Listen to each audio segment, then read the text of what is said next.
Bismillahirrahmanirrahim. Assalamualaikum warahmatullahi wabarakatuh.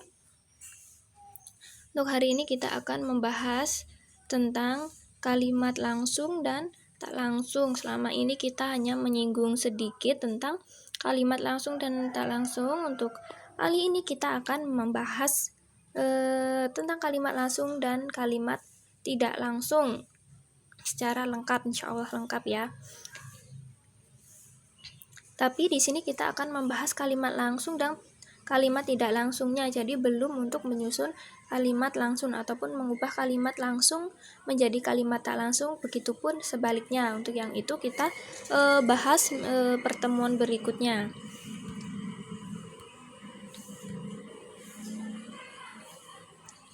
Untuk kalimat langsung itu sendiri yaitu kalimat yang merupakan hasil kutipan langsung dari pembicara seseorang yang sama persis seperti apa yang dikatakan. Nah, jadi ini orang tersebut berkata secara langsung. Jadi jika kita berbicara kepada orang lain, itu secara langsung dia mengatakan apa yang telah dia katakan ataupun kita yang mengatakan. Jadi pembicaraan itu secara langsung bertatap muka. Tidak hanya bertatap muka sih ya, kita bisa untuk tidak bertatap muka mungkin menggunakan perantara seperti handphone gitu. Yang penting kita mengatakannya itu secara langsung, bukan dari orang lain yang mengatakannya. Di sini ada contohnya. Riana akan pulang nanti sore, Desti memberi kabar. Nah, jadi ini Desti yang memberi kabar. Jadi Desti yang mengatakan bahwa Rina akan pulang nanti sore. Terus Andriana berkata, aku mungkin tidak akan pulang malam ini. Besok aku beri kabar lagi. Nah, ini yang berkata secara langsung yaitu Andriana. Andriana berkata kalau dia ini tidak akan pulang malam ini. Besok dia akan memberi kabar lagi. Itu adalah perkataan dari Andriana. Kemudian ciri-ciri dan tata cara penulisan kalimat langsung. Nah, yang pertama yaitu penulisan kalimat petik diapit oleh tanda baca petik 2, bukan tanda petik 1. Nah, ini kita harus diperhatikan ya, tanda petiknya tanda petik 2, bukan tanda petik 1. Contohnya, ini adalah cara yang benar. Aku ingin sekolah. Arya berteriak di tengah lapangan. Yang salah, aku ingin sekolah. Arya berteriak di tengah lapangan. Nah, jadi ini perbedaannya yaitu tanda petik 2 dan tanda petik 1. Jadi yang benar ini tanda petik 2. Kemudian huruf pertama pada kalimat yang dipetik itu ditulis menggunakan huruf kapital. Nah, jadi huruf pertama pada kalimat yang dipetik itu ditulis menggunakan huruf kapital. Ini benar. Pak Pono berujar, jadilah orang yang berbudi pekerti luhur, jangan mau dijadikan budak nafsu. Dan yang ini adalah kata yang salah. Pak Pono berujar, jadilah. Nah, di sini jadilah. Jadi huruf J-nya ini harus ditulis kapital, bukan huruf kecil. Ini adalah perbedaannya. Huruf J jadilah, pada kata jadilah J-nya ini harus kapital. Kemudian selanjutnya ini namun bila dalam satu kalimat itu terdapat 2 atau lebih kalimat petikan, huruf pertama yang ditulis kapital itu cukup pada kalimat petikan pertama saja. Untuk kalimat petikan yang kedua, huruf pertamanya ditulis huruf kecil, kecuali jika kata pertamanya merupakan kata nama atau sapaan. Contohnya, ayo cepat, teriak Aksan. Nanti keretanya keburu lewat. Dan ayo cepat, teriak Aksan. Nanti keretanya terburu lewat. Nah, di sini kalian sudah tahu kan kalimat benar dan salahnya. Nah, di sini ayo, kata ayo ini memang benar, dia menggunakan huruf kapital, A-nya huruf kapital. Nah, dan di selanjutnya, tanda petik selanjutnya Ini nanti. Nantinya ini harus dia huruf kecil, bukan huruf kapital. Nah, contoh yang salah yaitu di bawahnya. Yang nantinya, nanti ini huruf kapital. Jadi bukan huruf kapital, tapi huruf kecil. Ini juga sama contohnya. Nah, tapi beda ya kalau misalnya ini merupakan nama ataupun sapaan, seperti ketemu. Ketemu, teriak Aksan dari bawah. Pak Joko sudah ketemu. Nah, Pak. Nah, Pak-nya ini, P, huruf P ini harus dia kapital karena dia merupakan kata nama atau sapaan.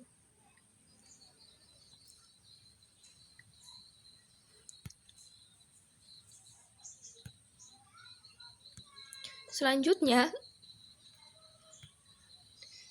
untuk memisahkan kalimat petikan dan kalimat pengiring menggunakan tanda baca koma di antara kalimat pengirim dan kalimat petikan dengan pola susunan berikut.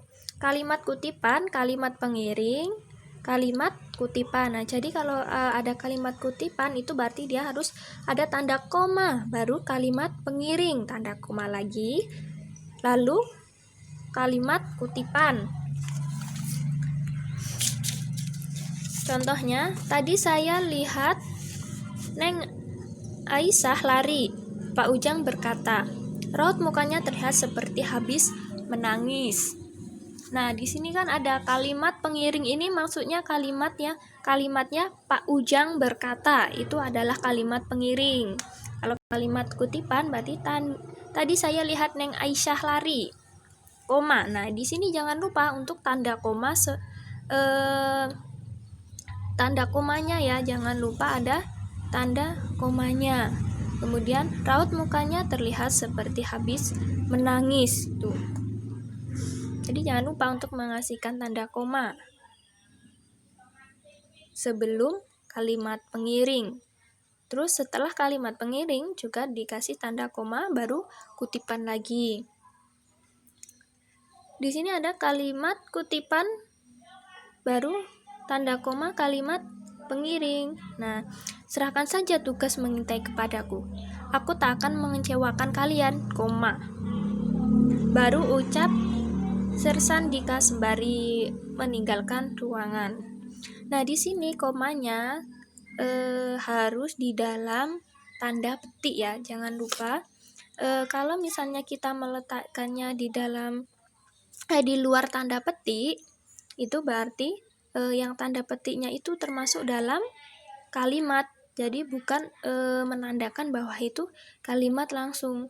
Nah, kalau seperti ini, tadi saya lihat Neng Aisyah lari, koma, baru tanda petik. Nah, itulah yang benar, berarti yang menjadi kalimat yaitu tadi saya lihat Neng Aisyah lari, baru tanda petik. Kalau tanda petiknya itu masuk ke dalam sebelum tanda koma, jadi tanda petik dulu baru tanda koma. Nah, itu berarti tanda petiknya itu masih masuk ke dalam kalimat tadi saya lihat Neng Aisyah lari. Bunda sudah menjelaskan ini yang lalu untuk penggunaan tanda titik ataupun tanda koma pada kalimat langsung. Silahkan kalian buka bukunya kembali jika kalian lupa. Kemudian kalimat pengiring, koma, kalimat kutipan. Di sini contohnya Bung Karno pernah berujar, pangan adalah soal hidup dan mati suatu bangsa. Nah, ini kan ya, berarti dia ada tanda koma dulu setelah setelah kalimat pengiring, baru dia kalimat kutipan. Jadi ini adalah cara penulisan kalimat langsungnya. Nah, di sini ada tanda titik dulu baru tanda petik. Seperti tadi, ada tanda koma dulu baru tanda petik. Nah, di sini menunjukkan bahwa ini adalah kalimatnya. Pangan adalah soal hidup dan mati suatu bangsa, itu masuk ke dalam kalimatnya, dan tanda petik itu menandakan bahwa itu adalah kalimat langsung.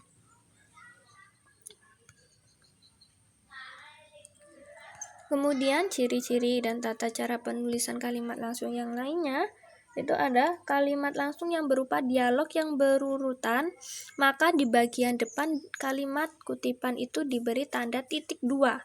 Tanda ini untuk memisahkan antara pihak yang mengutarakan dengan kalimat kutipannya.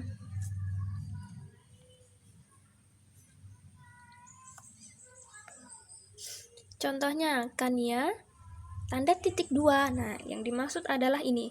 Kania, tanda titik dua, baru tanda petik. Nampaknya tahun ini akan jadi tahun yang besar untuk bangsa ini. Ini maksudnya ini tanda petiknya dua ya, bukan satu. Maaf tadi kesalahan. Kemudian Arya, aku setuju denganmu. Mengingat tahun ini merupakan peringatan kemerdekaan yang ke-100. Wah, ini sudah sampai 100 ya. Terus Kania, baru Arya. Nah, di sini jadi jika ada nama atau dialog itu harus ada tanda titik duanya untuk memisahkan antara pihak yang mengutarakannya dengan kalimat kutipannya.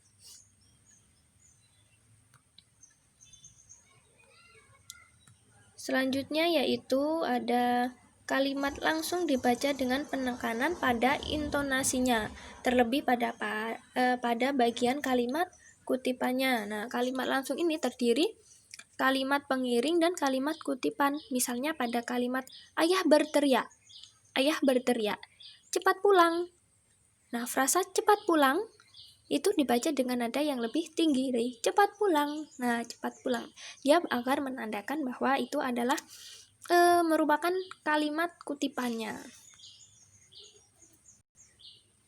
Selanjutnya yaitu kalimat tidak langsung. Nah, kalimat tidak langsung ini merupakan kalimat yang melaporkan atau memberitahukan perkataan orang lain dalam bentuk kalimat berita. Nah, jadi ini sudah tidak langsung ya.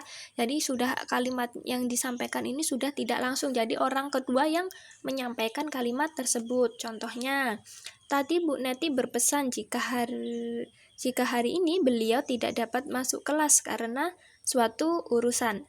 Namun beliau memberikan tugas untuk mengerjakan LKS halaman 75. Itu contoh yang kedua.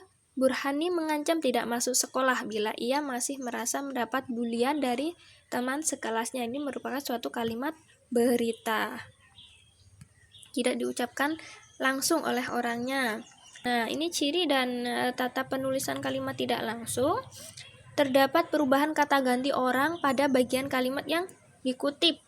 Nah, kata ganti orang pertama ini menjadi kata ganti orang ketiga. Misalnya saya menjadi dia atau nama orang ketiga.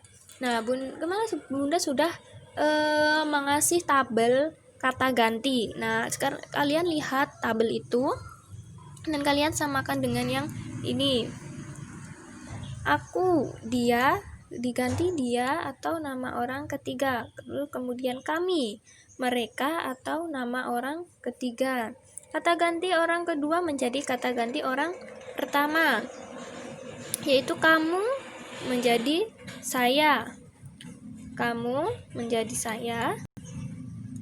Kata ganti orang kedua jamak, kita atau kalian menjadi kami atau mereka, tergantung pada isi kalimatnya.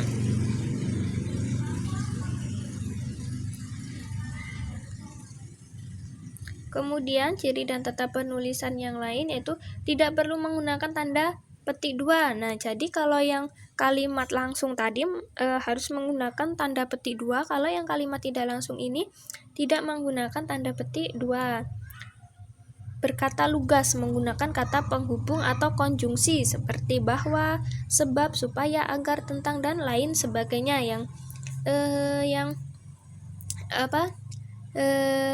yang sering dipakai untuk mengubah kalimat langsung menjadi tidak langsung ini biasanya adalah bahwa. Ini contohnya, jika itu menyatakan, jaksa itu menyatakan bahwa Jessica bertanggung jawab atas kematian Mirna karena membubuhkan racun ke dalam kopi Mirna. Contohnya lagi, Pak Rahmat menyuruh kita supaya mengerjakan soal di papan tulis lalu dikumpulkan ke mejanya saat jam istirahat. Ini adalah kalimat tidak langsung yang dihubungkan dengan konjungsi. Di sini yang jaksa itu menyatakan, nah ini konjungsinya yaitu bahwa. Untuk kalimat yang kedua ini konjungsinya supaya. Selanjutnya yaitu hanya berupa kalimat berita. Misalnya,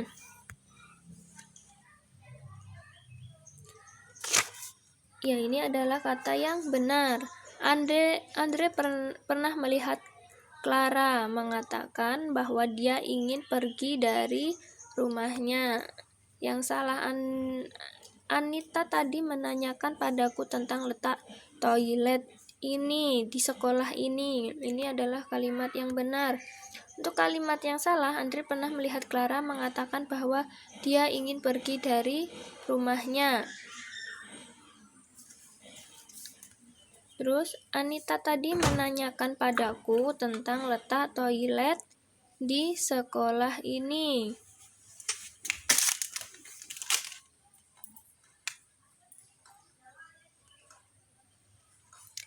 Nah, untuk kalimat maaf, tadi ada kesalahan bahwa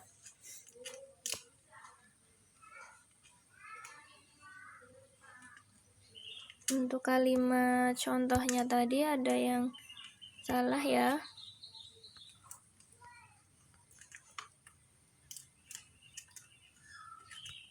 Nah, tadi hanya berupa kalimat berita. Nah, ini Andre pernah melihat Clara mengatakan bahwa dia ingin pergi dari rumahnya, tanda titik. Nah, untuk kalimat berita ini karena dia hanya perkataan seseorang yang kita ungkapkan. Jadi untuk hasilnya ini adalah kalimat berita. Ini adalah contohnya. Andre pernah melihat Clara mengatakan bahwa dia ingin pergi dari rumahnya.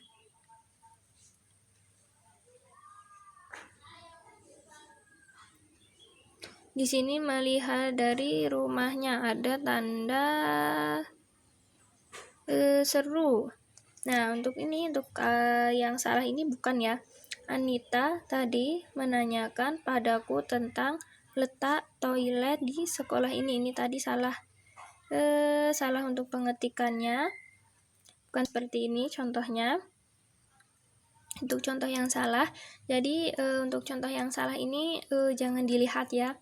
Ini kalian jangan ditulis nanti. Yang ditulis adalah contoh yang benar ini saja.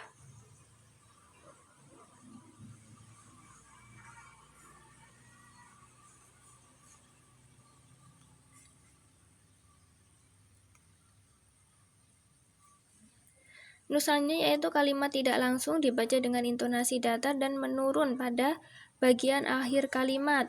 Nah, karena kalimat yang dihasilkan merupakan kalimat berita, maka kalimat tidak langsung ini dibaca dengan intonasi membaca kalimat berita biasa. Hal ini dikarenakan pada kalimat berita, semua bagian kalimatnya ini dianggap memiliki kesetaraan tanpa adanya beberapa farsa yang harus ditonjolkan atau mendapat perhatian dari pendengar. Oke, itu tadi untuk pembahasan kalimat langsung dan tak langsung. Jika ada yang belum paham bisa langsung bertanya kepada Bunda.